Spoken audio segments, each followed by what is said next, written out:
twanze namula ng'ali mulimu gwa kugatta bantu era nga kiyamaani waki twalika paka itoda lyavaawo era kuba itoda lyavaawo badde yatulekerera paka olitesinga kumwerabira kwekyo ebisigenda kyerabirira ddala kuba lyatuteeka mu NRA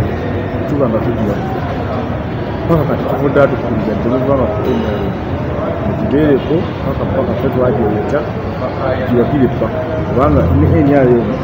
ebadde ku kimu kigasa omulimu gaffe gwa takisi kubeerawo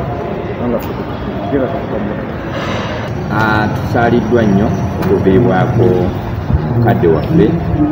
kiyamaani waffe wa takisi eyasooka wano mu Kampala ati Moses Katongole ffe gwe tumanyi kubanga abadde muntu mukkakkamu era nga ne bwe wabaawo okusoomoozebwa okufaanana Kiyaji Katongole nga toyinza kumulaba ng'afudde mu mbeera kubanga twasisinkana mu biseera ebizibu bingi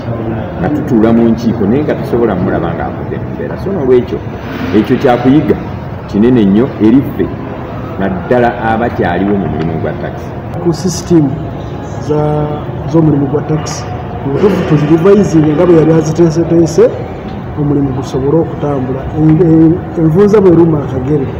tebakatemako, so nawano nsaba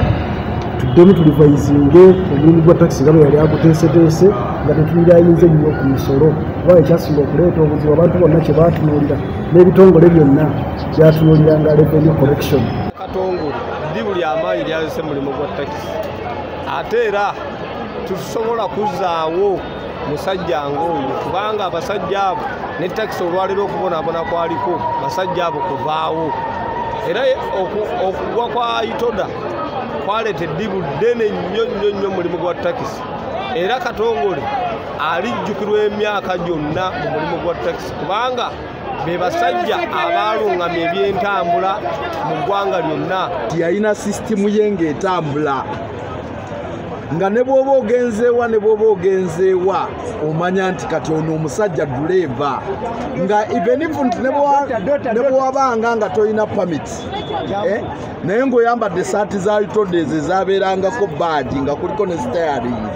ng'abasirikale bakuleka kubanga bamanya sisitimu mw'otambulira n'abakukulembera oli kuki